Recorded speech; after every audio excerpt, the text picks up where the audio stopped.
We have the second game of the season coming up against Levante. Yeah. Which we can also discuss that. Well, I want to discuss that, right? But what I also wanted to ask you is, I wanted to go ahead and discuss the, you could say, not the tension, but do you think, right? It's better, it's a question. Do you think that Fleet and the board, do you think there's going to start being some real tension building up there? Yeah. And the reason why I ask you is based on the fact that, Fleet still has his full list of players registered. The one-for-one rule is still not there.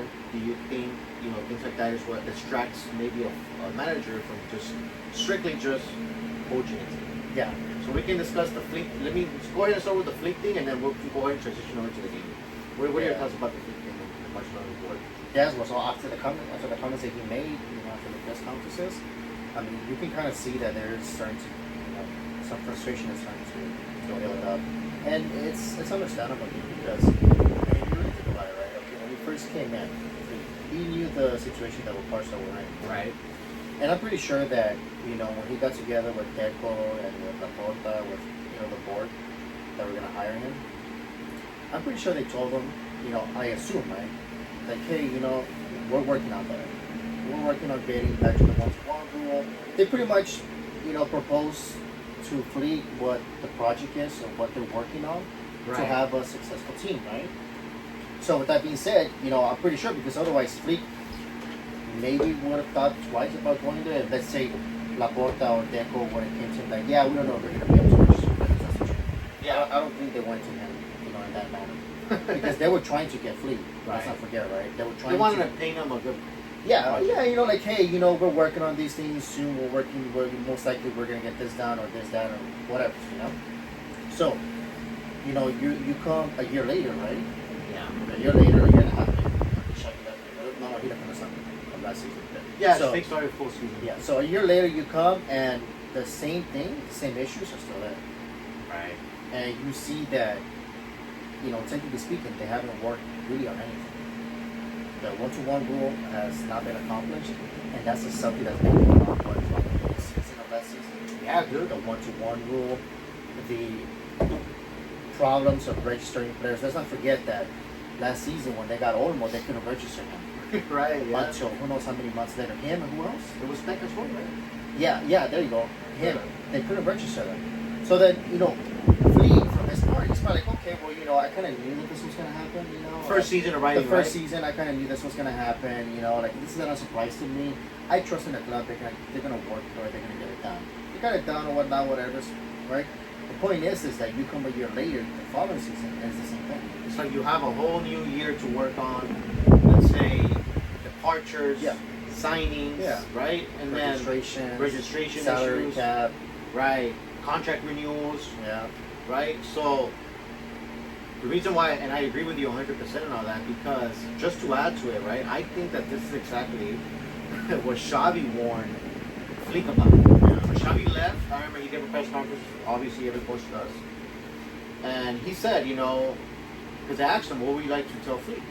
And he said, I want to wish him the best of luck, but I also want to tell him to be ready because it's hard. Coaching Barcelona is a very hard job. And I agree with him 100% though, because Pep Guardiola, right? Ernesto Valverde, Luis Enrique, even Setien, even Coleman, bro. That dude who coached Inter Miami recently, what was his name? Oh, Martino, right? They all had politics getting involved. They all had issues. The way they played was sometimes questioning who they wanted to buy, who they wanted to sell, And I think that's what Flick is starting to see, or maybe experience right now, right? Yeah. Because, reports have came out, right, about the sporting director of Barcelona, the board wants to go ahead and sell either Fermin or Casado, right? And at first, we've been hearing these rumors start since the beginning of the season, right? Yeah.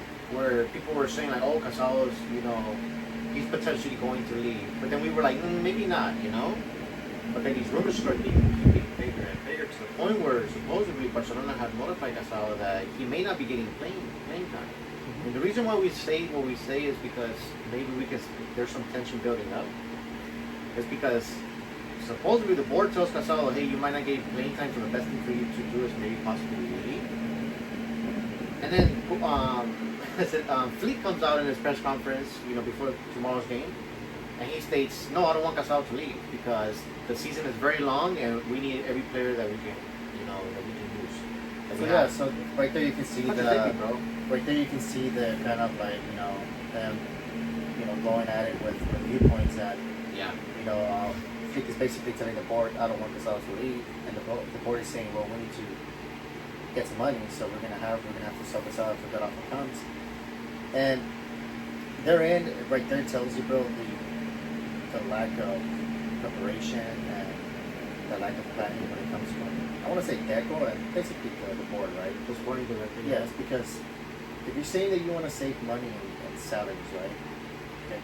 So then why is it that you went on to go and sign Rashford on a loan deal and you're paying him 12.5 or 14 million pounds per season? So if you really are trying to save money and salaries, then why would you go ahead and get another player that you know is going to take some of that salary class, right? And let's say you want money. Oh, we need to go ahead and generate some money, right?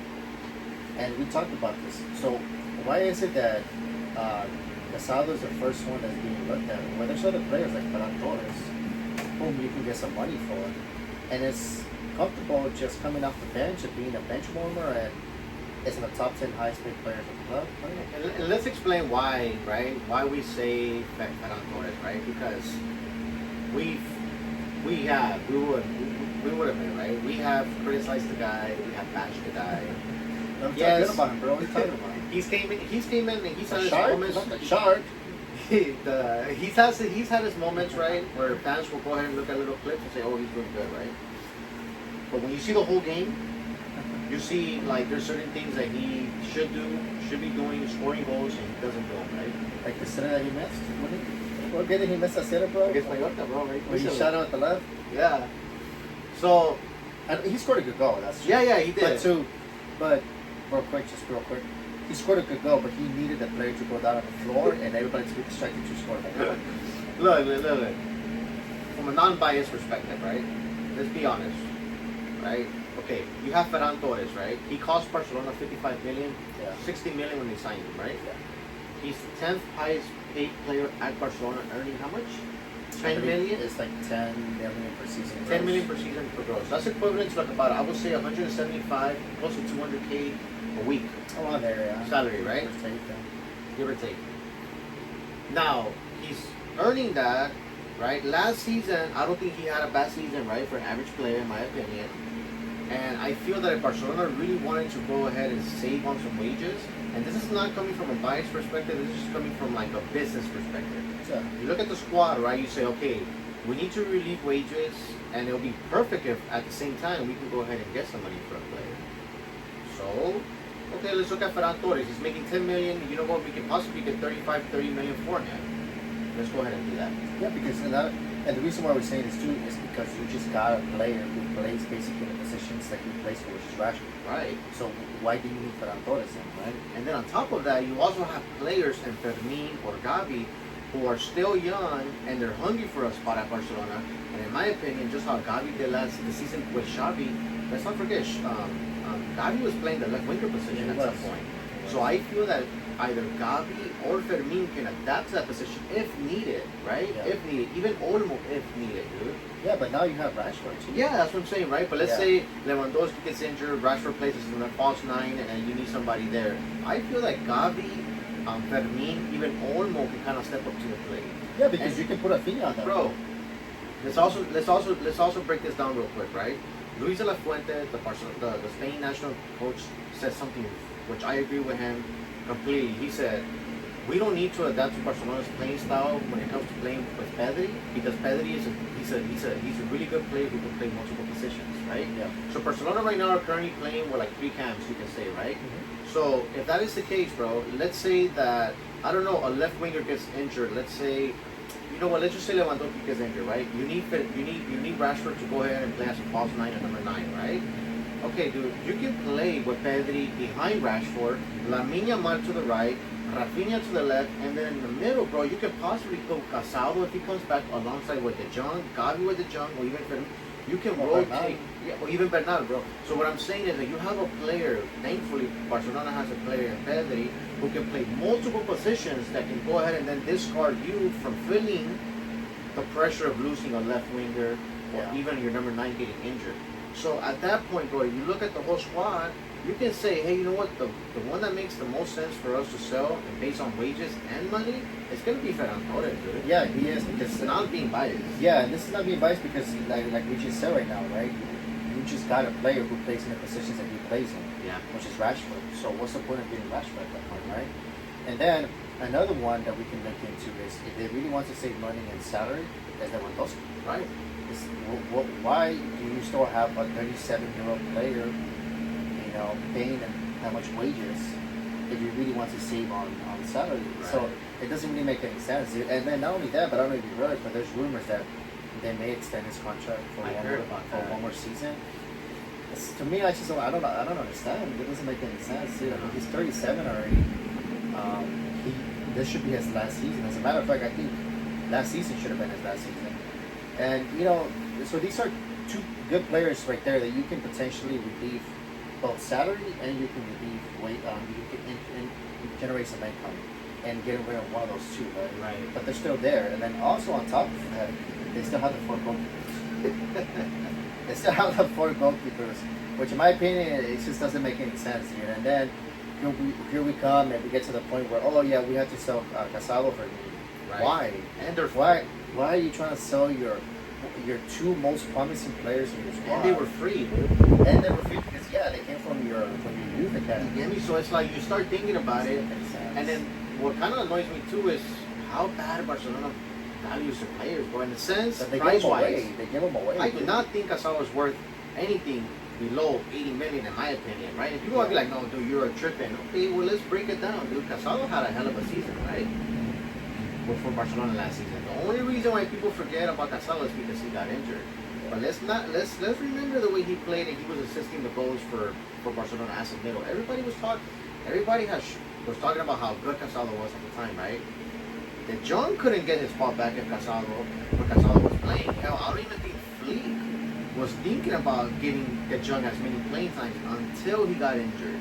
Until Casado got injured, De Jong was able to prove that he still has it, which we always knew he did, right? Yeah, I remember at one point we were even discussing that. Oh, it kind of seems like De Jong might leave. Yeah. The reason why is because Casado did not look like he was slowing down. He was taking that role very good. He was being effective, and De Jong couldn't bench him. De Jong couldn't take his spot back, and then until Casado got injured, De Jong did step up. He stepped up and he took his spot back. But he needed an injury from Casado in order for De Jong to do that. So that tells you what the player is, right? Something that we talked about last season, and just to feed your point real quick, is that we both said, I remember this, that De Jong was in the same position as Araujo, Yeah. where we did not see them easily being able to bench either Casado or Inigo Martinez. Yeah. So they had to fight for the spot. You get me? And they did, right? Well, De Jong more because Casado got injured. Yeah, They gave him his chance. I think that John did do more effectively in taking the spot back. Yeah. Araujo didn't. It took Inigo Martinez to leave, for Araujo to start, in my opinion, and take the spot back. But the John did, but it took an injury from Casado. So with that time where Casado was taking that position, we didn't even miss the John, bro. At the time we didn't, bro. We didn't Let's even be talk honest, about right? the John. Because we gotta be honest. We can't just say, oh no, we always knew. Like no, we knew that Jung was always good. He was that guy, but we always did say that Jung had this thing at Barcelona where he was kind of sometimes lazy.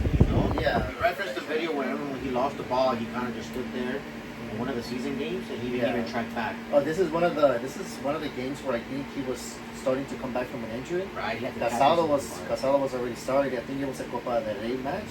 And then John lost the ball and he didn't even track back, but we had the discussion like, you're not gonna get your spot back from Casado. Right. That kind of crap. So, but he eventually, I guess he got the point. He stepped up. Now he has his spot back, right? But going back, circling back to your point of you valuing him at 80 million, I agree, bro. Because if you think about it, right? The Almighty Roque cost 60, bro. No, Harry Maguire, 80 million, bro, for Harry. For Harry Maguire. Anthony, 100 million, bro. Yeah, that's what I'm saying, bro. And then Oliver cost Barca 65 million. 65 million as well. Subimendi for Arsenal, I think if I'm not mistaken, Arsenal paid between 55 to 65. Yeah, and then Nico City, Manchester City paid 65 million for Nico Gonzalez, who was a Barcelona youngster. He came from the kind of Xavi played him.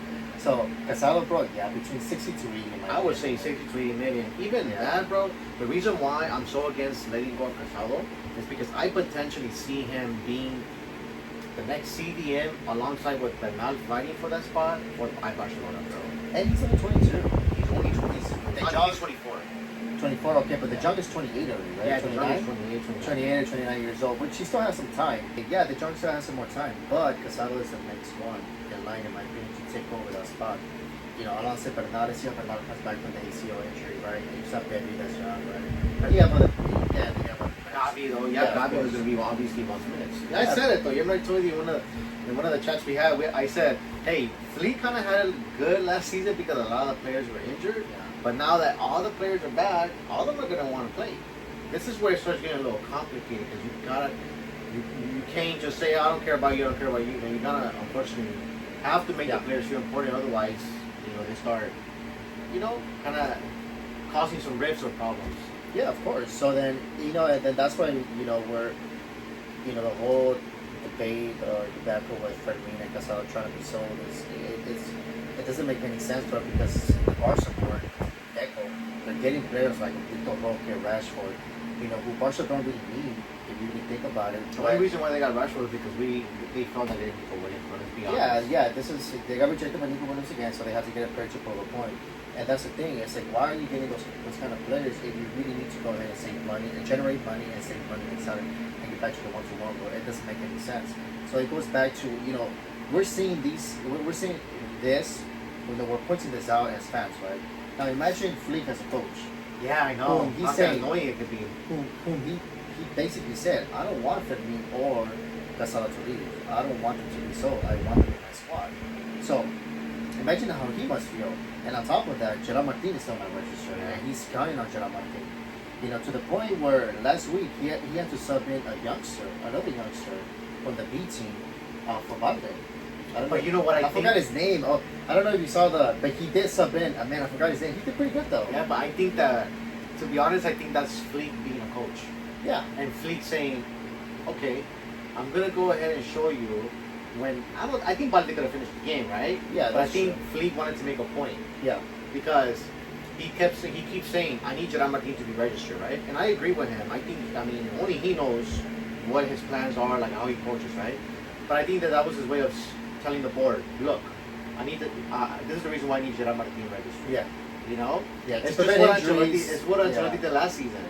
Going back to it, he went ahead and he put in some youngsters, and then the commentary said, "Oh, this is Ancelotti pointing out a point. We need more. We need transfers."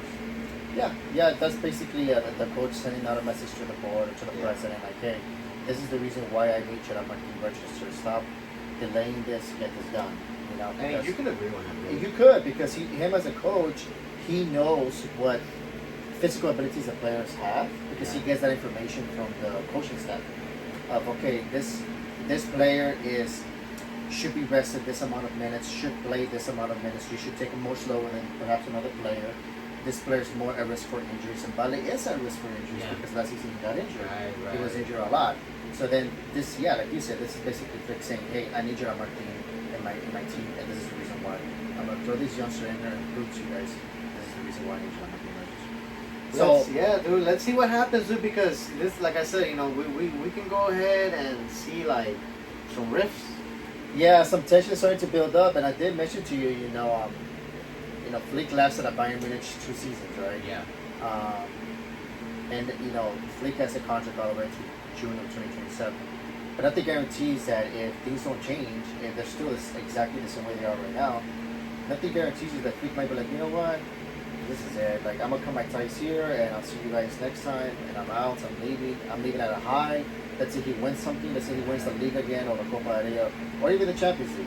If Barca don't get the crap together, honestly, and this is in my opinion, it mostly falls on Deco because he's a sporting director. if they don't get their crap together, then Flick might just get frustrated. He might just be like, you know what, I'm out. That's what Luis Enrique did. That's what Guardiola did. They left. They left and they said, hey, we're leaving. Like, we're done. Pep Guardiola, said like, he was just getting tired of the politics at Barcelona. Yeah, and then we're going to Pep Guardiola, and then I think I told you this, right? Where this is recently when he was in City, and Xavi was still coach at Barca. And then they asked him, like, hey, do you ever see yourself coaching Barca again? And he said, nope. Yeah. He closed the door. He said, that door is closed. I know. And then he threw that comment. There's people at Barcelona that think they know everything. Yeah. Dude. I think he was throwing a dig, in my opinion, at the board. At the board, yeah. He At was the board. throwing a dig 100% at the board because Guardiola left on a high note with the fans, Yeah. but inside the board, I don't think a lot of people agreed with Guardiola. Yeah, I think there was already a lot of tension. I think when he left, Rosell was the president. Rosell was there, and I think that they wanted to make a bad image between him and Villanova, remember? Yeah, that, and then there was starting to be a lot of politics involved. And I think, if I'm not mistaken, I think Rosell and the board were trying to talk, or I guess advise or talk with Guardiola to sign. Yeah, because at some point, Yeah. Pep Guardiola wanted to get rid of Piqué. Yeah, he did. That's true. Because Piqué started dating Shakira after the World Cup, and he kind of started going to parties, distractions, Yeah. concerts, all of that, and then you can say Pep Guardiola was like a control freak. Yeah, it's a control freak. Yeah, and he kind of wanted to dictate what the players did outside of their lives. I don't know between wrong and right there. That's just, I guess, between coach and players. Yeah. The point is, I think at some point he wanted to get rid of Piqué, and then the board kind of refused it. Yeah, the board said no. Yeah, and that's So then I guess that's the reason why he didn't see eye to eye with the board anymore, and that's primarily the reason why he left, in my opinion. Yeah. And then, That's Valverde all, bro. too, That's right? not. Valverde too, like you said, Valverde had the same issues. Luis Enrique had the same issues too. All the coaches that we think go through Barcelona. Roma, yeah, it's very political in there. So, this is Flick's second season. So, these little comments that he's making now, they're much different than last season too. Let's not forget, because last season he was like, "Oh, I fully trust the club. Yeah. I trust the club 100%. I'm pretty sure they're gonna get done." Now it's more like, okay, This should have been done. You get me? well, now it's more like, okay, yeah, this is starting to get kind of annoying already. This is a distraction, I think, bro. And I It think is. coaches don't want that. And Coach- it's a distraction for the players too. Yeah. Because it kind of puts them in a situation like it creates tension. The whole thing with Ter Stegen. If you really think about it, it falls down to the board of how they handle the situation with Ter Stegen, right? The whole thing with them trying to get Nico Williams. How in the world were they going to sign Nico Williams? Who knows, right? Them trying to get Nico Williams, the whole saga that happened with Nico Williams, and now they're talking about selling Casado. Casado or Fermin as a player, they hear that. And they're probably have it in the back of their head, right? Yeah. It probably puts more pressure on them. Doesn't let them play the way they want to play. And then Gerard Martin not being registered, it's just annoying for a coach, bro. I mean, understandably Even so. Tech is not registered as well, bro. So that's what I'm saying. You renewed him for a season, and then you still haven't. You renewed him for a season, you still haven't registered. And bro, isn't like elections next year for La Porta? Yeah, that's what you're saying. So I don't know, dude. Like, I honestly will not be surprised if things continue being the way they're being. I will not be surprised if Fleet doesn't last past this season, bro. I wouldn't be surprised. I honestly would not be surprised. Well, let's see what happens on that. And the second subject that we wanted to kind of talk about, and I wanted to ask you too, bro, is we have Levante coming up away, right? Just real quick, we can kind of go over the game because I know it's just the second game of the season. I still want to see Barcelona maybe 5-6 games into the season to kind of see where they're at. But real quick, what do you think? Score predictions. Who will you line up with, given the fact that Dani Olmo and Lewandowski are back? So score predictions. Who you would line up with? Yeah, I think for lineups, I think we're gonna see pretty much roughly the same team. But I do think that Koundé is gonna start as right back. Instead of Federico Garcia. Because Federico Garcia started as last week, so I think it's gonna be Koundé. Araujo's gonna start. Kubasi, Balde, and then you have John Garcia as your goalkeeper. Midfielders, I think it's gonna be De Jong and Pedri again. Okay. And then up front in the cam position, I'm not sure if you're gonna see Fermin again or maybe Olmo. Okay. I'm not too sure about that one. I think you might see. I think Olmo might start this one, and I think it's gonna be Lamine Yamal, Rafinha, and I think not Lewandowski, Ferran Torres is gonna start. I think Ferran Torres is gonna start because I think even though Lewandowski's back, I don't think he's gonna start right away for this game. Right. I think he's gonna throw him in as a sub, and then I think for this game, maybe I'm not too sure. We may see less playing time for Rashford. You think less? I think more at this time. let's see. Hopefully, so that way he can, start giving him more time. And the reason why I say less is because I think Lewandowski's gonna come in for Ferran Torres this time instead of Rashford. So I think he's probably gonna see out Rafinha and Lamine Yamal playing the whole game. Okay. So maybe if, let's say, he takes out Olmo, he puts Rafinha there, and then he puts Rashford and Lewandowski as 9. Maybe later during the game, maybe we can see Rashford. But that's the reason why I think maybe this one we might see maybe like 10 minutes of Rashford perhaps. Because last week I think he came in like in the 60th minute or something like that. I honestly think, bro, I agree with you in terms of lineups. I think that it's going to be the same defense besides Koundé playing other than Eric Garcia, Araujo, obviously, Kubashi, Valde, Pedri, De Jong. Like you said, my only concern, not concern, but my only, I guess, doubt is if he's going to play either Fermin, Olmo, and I would even say if he's even going to start Rashford, right? I think he's probably. You think he'll start Rashford? No, I think he's going to go with Fermin. Fermin, Lamine Yamal, Rafinha, and the Goldfish. Ferran Torres. I think he's going to Bro, that's a shot. What are you talking about? So I think that he's going to start with them. But I also think that Flick is starting to come. He needs to kind of start coming up with the idea or his starting 11. Yeah. Little by little, I know this is only the second game, but he kind of wants to start getting a glimpse of what his starting 11 is going to be. Like whether if it's going to be Rashford, Rafinha, Lamine Yamal, or if it's going to be Olmo, Rafinha, Lamine Yamal, right? I think Lewandowski eventually will be the number 9 once he's Yeah, fit. I think Lewandowski is going to be the number 9 for sure. I'm going Yeah. based off on the wingers positions, you know? Yeah. So- Yeah, I think Lewandowski eventually is probably going to take that number 9 spot. And I think if all fit, I think that the starting cam and the wingers is going to be Olmo, Rafinha, and Lamine Yamal. So do you think like an And important Lewandowski. game, let's say like All fit, right? Like all no fit, injuries. 11 players are available, all the players are available. There's like an important game. I want to say a Champions League quarterfinal. Oh, let's just say against Real Madrid in October, right? There you go. Who's your starting 11? Yeah, I think. Assuming that everybody is fit, Yeah. because I mean from here to October, Yeah, anything can happen. Injuries can happen. Players can levels can go down. But who do you think like on paper? Who would you see as your starting 11? I think it would be Joan Garcia, Koundé as right back, Araujo, Kubarsi, Valde, Pedri, De Jong, Olmo as your cam, Lamine Yamal as your right winger, Rafinha as your left winger, and Lewandowski as your right winger. I would do everything that you said besides Olmo. I will go with Rashford. So you think Rashford will play on the left wing and then Rafinha on the Middle. middle? The Well, I reason mean, why I that's not say bad that is either. because I think that Rashford has an ability to take on players one on one on that wing more than Rashford does in the middle. Oh, you mean more than Olmo. Olmo? Yeah. Yeah, that's true. It depends. Yeah, that's true because I think Rashford is capable of creating a lot more space. So, but it's And Rafinha can play through the middle. yeah. So. I'm kind of curious to see what's gonna happen. What's his starting lineup, huh? Yeah, eventually. like, his starting lineup overall in general as the season progresses, like I said, a lot of things happen. We know that injuries happen, players' performances go down. So let's see what happens, dude. And what about score predictions? Kind of finish the video. What do you think about score predictions tomorrow's game? I'm gonna go a little bit more conservative. I think last week's game, yeah, the red cards killed it for Mallorca. They lost their heads, so I think the red cards killed it for They had a them. bad day, dude. Bad day Yeah. happened. I'm gonna go a little bit more conservative because I think Levante also they're a tough team away. Yeah. They're gonna sit back and have a lot very tight. So I think maybe a 3-1 or 4-2. Maybe like a 2-goal difference. for So Barca, go I would say. Wednesday, and Yeah. yeah, I agree with you, bro. I don't think that we're gonna see like a very open game, not from Barcelona's perspective, but I also think that Levante is gonna go ahead and close the gaps. And then I am also curious. I am also curious to see how Barcelona reacts, though, bro, because Flick was not happy last game. That's true. Yeah, he wasn't happy, bro, because he gave 50% one day. So maybe who knows? Maybe they're probably gonna motivate the person to go square many goals as they can before game. So if that happens, then Barca can score more goals. It could be maybe a 3-4 difference. So Well, let's see what happens. I guess we can see what tomorrow happens. Let's see what happens with the transfer news, with the 1-1 rule. yeah, because next week is deadline for the transfer window. market, right? So after this, then bro, I hope Casal doesn't get sold.